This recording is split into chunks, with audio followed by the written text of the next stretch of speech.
Hi hello friends, welcome to my channel. ನಾನು Geeta Sony Dubai 28ಗೆ ಸ್ವಾಗತ.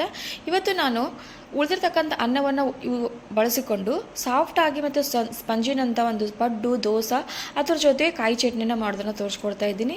ಈ ಒಂದು ರೆಸಿಪಿಯನ್ನು ತುಂಬ ಯೂಸ್ಫುಲ್ ಆಗಿರ್ತಕ್ಕಂಥ ಅಂತ ನಾನು ಅಂದ್ಕೊಂಡಿದ್ದೀನಿ. ಇದು ನಿಮಗೆ ಯೂಸ್ಫುಲ್ ಅಂತ ಅನಿಸಿದರೆ ಲೈಕ್ ಮಾಡಿ, ಶೇರ್ ಮಾಡಿ, ಸಬ್ಸ್ಕ್ರೈಬ್ ಮಾಡಿ. ಹಾಗಾದರೆ ಈ ವಿಡಿಯೋನ ಸ್ಟಾರ್ಟ್ ಮಾಡೋಣ ಬನ್ನಿ. ಇಲ್ಲಿ ನಾನು 1 ಕಪ್ಪಷ್ಟು 1-1.5 ಕಪ್ಪಷ್ಟು ಅಕ್ಕಿಯನ್ನು ಸ್ವಚ್ಛವಾಗಿ ನಾನು ತೊಳೆದುಕೊಂಡು ಒಂದು 4ರಿಂದ 5 ಗಂಟೆ ನೆನೆಸ್ಕೊಂಡು ಇಟ್ಕೊಂಡಿದ್ದೀನಿ. ಇಲ್ಲಿ ನೋಡ್ತಾ ಇರ್ಬೋದು, ಇದು ಚೆನ್ನಾಗಿ ಅಕ್ಕಿ ನೆನೆದಿದೆ. ಇವಾಗ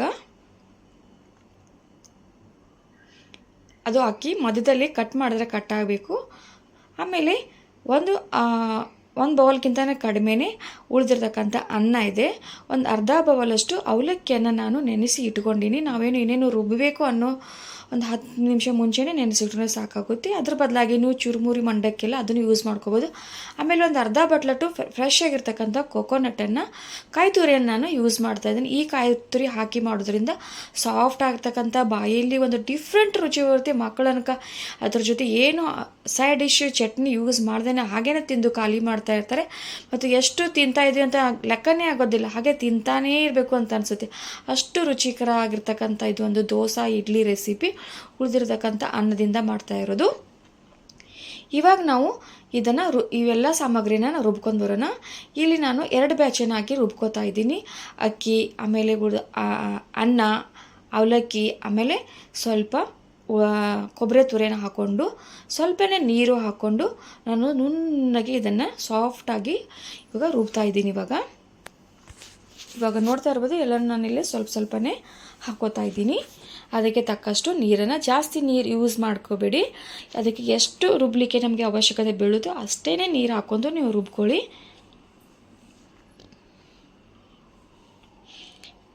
ಇವಾಗ 1 ಬ್ಯಾಚನ್ನು ನಾನು ರುಬ್ಕೊಂಡಾಯಿತು. ಇಲ್ಲಿ ನಿಮಗೆ ತೋರಿಸ್ತಾ ಇದ್ದೀನಿ ಎಷ್ಟು ಸಾಫ್ಟಾಗಿ ನುಣ್ಣಗೆ ದೋಸೆ ಹದದಲ್ಲಿದು ಹಿಟ್ಟು ಬಂದಿದೆ ಅಂತ ನೋಡ್ಬೋದು ನೀವು. ಇವಾಗ ಒಂದು ಬಬಲ್ಗೆ ನಾನು ಈ ಹಿಟ್ಟನ್ನು ಟ್ರಾನ್ಸ್ಫರ್ ಮಾಡ್ಕೋತೀನಿ. ಅದೇ ರೀತಿ ಉದ್ದಿರ್ತಕ್ಕಂಥ 2ನೇ ಬ್ಯಾಚು ಕೂಡ ನಾನು ರುಬ್ಕೊಂಡಾಯಿತು.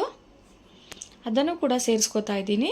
ಆಮೇಲೆ ಸ್ವಲ್ಪ ನಾವು ಮಿಕ್ಸಿ ಜಾರ್ ಇರುತ್ತಲ್ಲ ಅದನ್ನು ತೊಳ್ಕೊಂಡು ಅಷ್ಟೇ ಸ್ವಲ್ಪ ಒಂದು ನೀರನ್ನು ಹಾಕೋತಾ ಇದ್ದೀನಿ ನಾನು.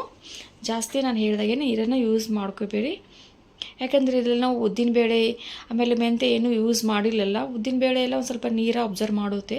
ಇಲ್ಲಿ ನಾವು ಬರೀ ರೈಸು ಮತ್ತು ಅನ್ನನ ಯೂಸ್ ಮಾಡ್ತಾಯಿದ್ವಲ್ಲ, ಅದಕ್ಕೋಸ್ಕರ.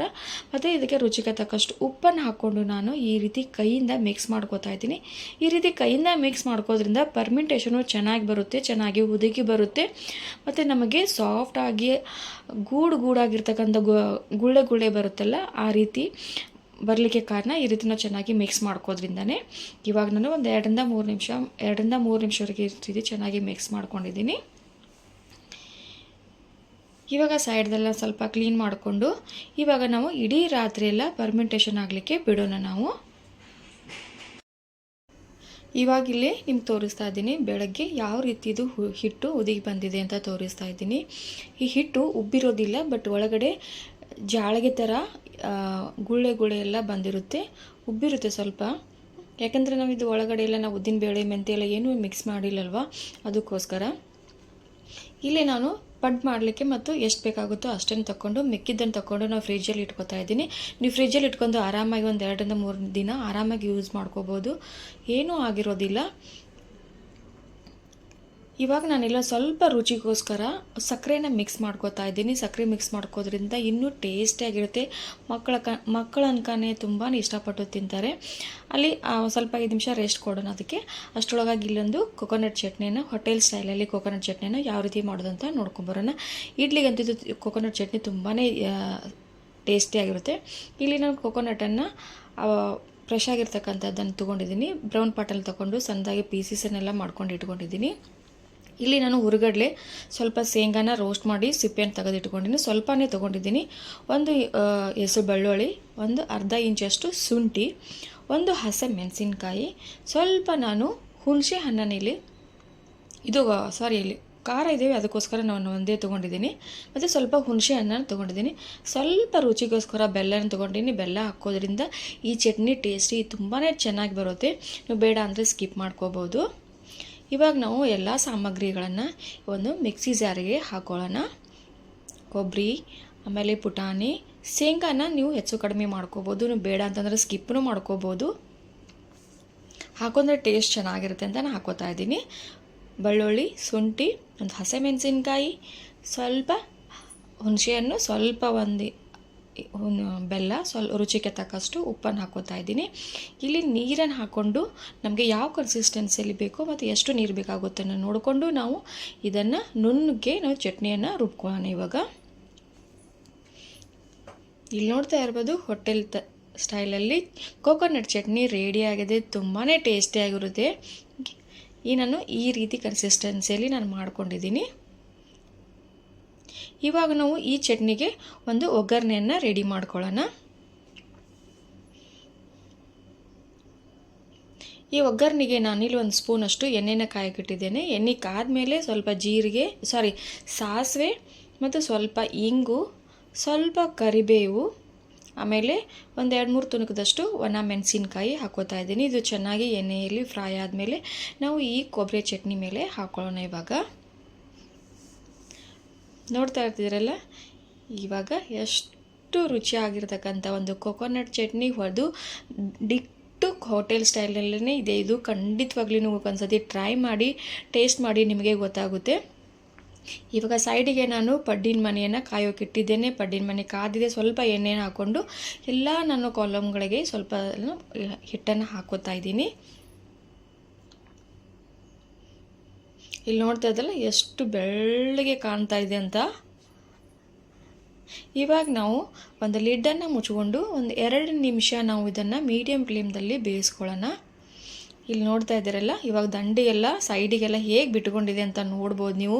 ಅದೇ ರೀತಿ ಕೆಳಗಡೆನೂ ಕೂಡ ತುಂಬಾ ಚೆನ್ನಾಗಿರ್ತಕ್ಕಂಥದ್ದು ಕಲರ್ ಬಂದಿರುತ್ತೆ. ಮೇಲ್ಗಡೆ ಸ್ವಲ್ಪ ನಾವು ಎಣ್ಣೆ ಹಾಕ್ಕೊಂಡು ಇಲ್ಲಿ ಟರ್ನ್ ಮಾಡ್ಕೋಬೋದು.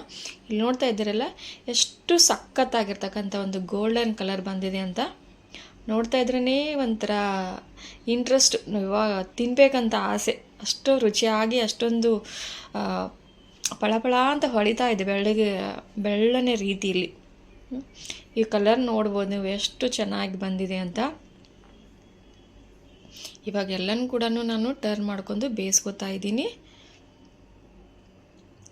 ಇಲ್ಲಿ ನೋಡ್ಬೋದು ನೀವು ಎಷ್ಟು ಚೆನ್ನಾಗಿ ಬಂದಿದೆ ಅಂತ. ಈ ರೀತಿ ಪಡ್ಡನ್ನು ನೋಡ್ತಾ ಇದ್ರೆ ನಿಮ್ಗೆ ಹೇಗೆ ಅನಿಸ್ತದೆ ಅಂತ ಕಮೆಂಟಲ್ಲೇ ತಿಳಿಸಿ. ಮತ್ತು ಇಲ್ಲಿ ಪ್ರೆಸ್ ಕೂಡ ಮಾಡಿ ತೋರಿಸ್ತಾ ಇದ್ದೀನಿ, ಎಷ್ಟು ಸಾಫ್ಟಾಗಿ ಪ್ರೆಸ್ ಆಗ್ತಾ ಇದೆ ಅಂತ ನೋಡ್ತಾ ಇರ್ಬೋದು. ನಿಮಗೆ ಹತ್ತಿ ಎಳೆ ಹಿಡಿದು ನಿಮಗೆ ಫೀಲ್ ಇರ್ಬೋದು, ಅದೇ ಫೀಲು ಈ ಪಡ್ಡಿನಲ್ಲಿ ಆಗುತ್ತೆ. ಅಷ್ಟು ಚೆನ್ನಾಗಿರ್ತಕ್ಕಂಥ ಒಂದು ಪಡ್ಡು ಇದು. ಇವಾಗ ನಾನು ಒಂದು ಪ್ಲೇಟಿಗೆ ಸರ್ವ್ ಮಾಡ್ಕೋತಾ ಇದ್ದೀನಿ. ನೋಡ್ತಾ ಇದ್ದೀರಲ್ಲ, ಇವಾಗ ಪಡ್ಡು ರೆಡಿ ಆಗಿದೆ ಅಂತ. ತುಂಬಾ ಟೇಸ್ಟಿ ಆಗುತ್ತೆ ಫ್ರೆಂಡ್ಸ್. ನೀವು ಖಂಡಿತವಾಗ್ಲೂ ಒಂದು ಸತಿ ನೀವು ಟ್ರೈ ಮಾಡಿ ಟೇಸ್ಟ್ ಮಾಡಿ. ಇವಾಗ ನಾನು ಸೆಕೆಂಡ್ ಕೂಡ ಹಾಕೊಂಡು ಮತ್ತೆ ಪ್ಲೇಟಿಗೆ ನಾನು ಎಲ್ಲನೂ ತಕ್ಕೋತಾ ಇದ್ದೀನಿ. ಕಲರ್ನೇ ತುಂಬಾ ಚೆನ್ನಾಗಿ ಬಂದಿದೆ ಫ್ರೆಂಡ್ಸ್. ಇವಾಗ ನಾನಿಲ್ಲಿ ನಿಮ್ಗೆ ಪ್ರೆಸ್ ಮಾಡಿ ತೋರಿಸ್ತಾ ಇದ್ದೀನಿ. ಎಷ್ಟು ಸಾಫ್ಟ್ ಕೇಕಿನ ಥರ ಅಂತ ಅನ್ನಿಸ್ತಾ ಇದೆ. ನೋಡ್ಬೋದು ನೀವು ಇಲ್ಲಿ ನಾನು ಒಳಗೆ ಕಟ್ ಮಾಡಿ ತೋರಿಸ್ತಾ ಇದ್ದೀನಿ. ಸುಡ್ತಾ ಇದೆಯಲ್ಲ, ಅದಕ್ಕೆ ನಿಮಗೆ ಈ ರೀತಿ ಕಾಣ್ತಾ ಇದೆ. ಸ್ವಲ್ಪ ಅದು ತಣ್ಣಗಾದ್ಮೇಲೆ ನೋಡ್ಬೋದು ಎಷ್ಟು ಒಂದು ಜೇನಿನ ಗೂಡಿನ ಥರ ಬಿಡಿ ಬಿಡಿಯಾಗಿ ಇರುತ್ತೆ ಅಂತ ನೋಡ್ಬೋದು. ಆ ಪಡ್ಡನ್ನು ನಾವು ಈ ಚಟ್ನಿಯನ್ನು ದೋಸೆ ಹಚ್ಕೊಂಡು ತಿಂದರೆ ತುಂಬಾ ಚೆನ್ನಾಗಿರುತ್ತೆ. ನೀವು ಹೋಟೆಲ್ಗೆ ಹೋಗೋದಿಲ್ಲ, ಅಷ್ಟು ಸಖತ್ತಾಗಿರ್ತಕ್ಕಂಥ ರುಚಿಯನ್ನು ಮನೆಯಲ್ಲೇ ಸವಿಬೋದು. ಅದೇ ರೀತಿಯಾಗಿ ನಾನು ಅದೇ ಹಿಟ್ಟದಿಂದನೇ ಇಲ್ಲಿ ದೋಸೆನ ಮಾಡಿ ತೋರಿಸ್ತಾ ಇದ್ದೀನಿ. ದೋಸೆನೂ ಕೂಡ ತುಂಬಾ ಟೇಸ್ಟಿಯಾಗಿ ಬರುತ್ತೆ. ಈ ಥರ ದೋಸೆ ನಿಮ್ಮ ಹೋಟೆಲಲ್ಲಿ ಹೋದರೆ ಸಿಗೋದನ್ನೇ ಇಲ್ಲ, ಅಷ್ಟು ರುಚಿಕರ ಆಗಿರ್ತಕ್ಕಂಥ ಒಂದು ದೋಸೆ ಇದು. ದೋಸೆ ತವಿ ಚೆನ್ನಾಗಿ ಕಾದ್ಮೇಲೆ ಸ್ವಲ್ಪ ಎಣ್ಣೆ ಹಚ್ಕೊಂಡು ಆಮೇಲೆ ಕ್ಲೀನ್ ಮಾಡ್ಕೊಂಡು ಸ್ವಲ್ಪ ನೀರನ್ನು ಹಚ್ಕೊಂಡು ನಾವು ಅದನ್ನು ಕೂಲ್ ಡೌನ್ ಮಾಡ್ಕೋಬೇಕು. ಆಮೇಲೆ ಹಿಟ್ಟನ್ನು ಹಾಕ್ಕೊಂಡು ನಾವು ಎಷ್ಟು ನಮ್ಮ ಸೈಜಲ್ಲಿ ಬೇಕೋ ಅಷ್ಟು ಹಿಟ್ಟನ್ನು ಹಾಕ್ಕೊಂಡು ಇವಾಗ ನಾವು ಸ್ಪ್ರೆಡನ್ನು ಮಾಡ್ಕೋಬೇಕು. ಇಲ್ಲಿ ನೋಡ್ತಾ ಇದ್ದಲ್ಲ, ಮಾಡ್ತಾ ಇದ್ದಂಗೆ ಎಷ್ಟು ಇದು ಈ ಜೇನಿನ ಗೂಡಿನ ಥರ ಇದು ಗುಳ್ಳೆ ಬರ್ತಾ ಇದೆ ಅಂತ ನೋಡ್ಬೋದು ನೀವು. ಅವಾಗ ನೋಡೋಕ್ಕೆ ಎಷ್ಟು ಚೆನ್ನಾಗಿ ಕಾಣ್ತಾ ಇದೆಯೋ, ತಿನ್ನೋಕ್ಕೂ ಕೂಡ ಅಷ್ಟೇ ಚೆನ್ನಾಗಿರುತ್ತೆ, ಅಷ್ಟೇ ಕ್ರಿಸ್ಪಿಯಾಗಿಯೂ ಕೂಡ ಇರುತ್ತೆ, ಮತ್ತು ಅಷ್ಟೇ ಕಲರ್ಫುಲ್ಲಾಗಿಯೂ ಬರುತ್ತೆ. ಮಕ್ಕಳಿನ ಇದು ದೋಸೆ ನಾವು ತಿಂತಾಯಿದ್ರೆ ಎಷ್ಟು ತಿಂತಾ ಇದ್ವಿ ಅಂತ ನಮ್ಗೆ ಅನಿಸೋದೇನೇ ಇಲ್ಲ. ಅಷ್ಟು ರುಚಿಕರ ಆಗಿರ್ತಕ್ಕಂಥ ಒಂದು ದೋಸೆ. ಇಲ್ಲಿ ನಾನು ಎಣ್ಣೆ ಹಾಕ್ಕೊಂಡಿದ್ದೀನಿ ಮತ್ತು ಸ್ವಲ್ಪ ಇನ್ನೂ ಟೇಸ್ಟು ಜಾಸ್ತಿ ಮಾಡೋದಕ್ಕೋಸ್ಕರ ಸ್ವಲ್ಪ ನಾನು ಬಟರನ್ನು ಹಾಕ್ಕೊಂಡು ಸ್ಪ್ರೆಡ್ ಮಾಡ್ಕೊಂಡಿದ್ದೀನಿ. ಇಲ್ಲಿ ನಿಮಗೆ ತೋರಿಸ್ತಾ ಇದ್ದೀನಿ ಎಷ್ಟು ಬಿಡಿಯಾಗಿ ಬಿಟ್ಟಿದೆ ಅಂತ ನೋಡ್ಬೋದು ಸೈಡಿಗೆಲ್ಲ. ಇದು ಮಾಡಲಿಕ್ಕೆ ನಾವು ಏನು ತ್ರಾಸು ತೊಗೊಳ್ಳೇಬೇಕಾಗಿಲ್ಲ, ಈಸಿಯಾಗಿ ಮಾಡ್ಬೋದು. ಕೆಳಗಡೆ ನಿಮಗೆ ಕಲರ್ ಕೂಡ ತೋರಿಸ್ತಾ ಇದ್ದೀನಿ. ಇಲ್ಲಿ ಕೆಳಗಡೆ ನೋಡ್ತಾ ಇದ್ರಲ್ಲ ಎಷ್ಟು ಚೆನ್ನಾಗಿರ್ತಕ್ಕಂಥ ಕಲರ್ ಬಂದಿದೆ ಅಂತ. ನೋಡ್ತಿದ್ರೆ ಗೊತ್ತಾಗ್ತಿರ್ಬೋದು ನಿಮಗೆ ಎಷ್ಟು ಇದು ಪಳ್ಳ ಆಗಿದೆ ಅಂತ ನಿಮ್ಗೆ ಫೀಲ್ ಆಗ್ತಾ ಇರ್ಬೋದು. ತಿಂದ ಮೇಲೆ ತುಂಬಾ ಇಷ್ಟ ಆಗುತ್ತೆ. ಅದೇ ಹೇಳಿದ್ನಲ್ಲ ನಿಮಗೆ, ಈ ದೋಸೆನ ತಿಂತಾ ಇದ್ದರೆ ನಾವು ಹಾಗೆ ತಿಂತಾನೆ ಇರಬೇಕು ಅಂತ ಅನಿಸುತ್ತೆ. ಮಕ್ಕಳು ಅನ್ಕ ಹಾಗೆ ಪ್ಲೇಟಿಗೆ ಸರ್ವ್ ಮಾಡ್ದಂಗೆ ಹಾಗೆ ಖಾಲಿನೇ ಆಗ್ತಾನೆ ಇರುತ್ತೆ. ಅಷ್ಟು ಸೂಪರ್ ಆಗಿರ್ತಕ್ಕಂಥ ಒಂದು ದೋಸೆ ಇದು. ಎಷ್ಟು ಪೇಪರ್ ಫೀಲಲ್ಲೇ ಇದು ಪೇಪರ್ ಇದೆಯಲ್ಲ, ಪೇಪರ್ ರೀತಿಯಲ್ಲೇ ಆಗುತ್ತೆ ಇದು ದೋಸೆ. ಇಲ್ಲಿ ನೀವು ಕಲರ್ ನೋಡ್ಬೋದು ನೀವು ಇವಾಗ ಎಷ್ಟು ತಿಳುವಾಗಿ ಬಂದಿದೆ ಅಲ್ವಾ. ನೋಡಿ ಫೋಲ್ಡ್ ಮಾಡಿ ತೋರಿಸ್ತಾ ಇದ್ದೀನಿ ನಿಮಗೆ ಎಷ್ಟು ಸಖತ್ತಾಗಿರ್ತಕ್ಕಂಥ ದೋಸೆ ಇದು ಅಂತ. ಈ ಥರ ದೋಸೆ ಎಲ್ಲಿ ಹೋಟೆಲಲ್ಲಿ ನಮಗೆ ಸಿಗೋಕ್ಕೆ ಸಾಧ್ಯನೇ. ಖಂಡಿತವಾಗ್ಲೂ ಈ ಥರ ಒಂದು ನೀವು ದೋಸೆ ರೆಸಿಪಿನ ಖಂಡಿತವಾಗ್ಲೂ ಟ್ರೈ ಮಾಡಿ, ಟೇಸ್ಟ್ ಮಾಡಿ, ಎಂಜಾಯ್ ಮಾಡಿ, ಹಾಗೆ ಫ್ಯಾಮಿಲಿ ಫ್ರೆಂಡ್ಸ್ಗೆಲ್ಲ ಶೇರ್ ಮಾಡಿ. ಐ ಹೋಪ್ ಈ ಒಂದು ವಿಡಿಯೋ ನಿಮಗೆಲ್ಲರೂ ಇಷ್ಟ ಆಗಿದೆ ಅಂತ ಭಾವಿಸ್ತಾ ಇದ್ದೀನಿ. ಈ ವಿಡಿಯೋ ಇಷ್ಟ ಆಗಿದೆ ಲೈಕ್ ಮಾಡಿ, ಶೇರ್ ಮಾಡಿ. Thank you for watching.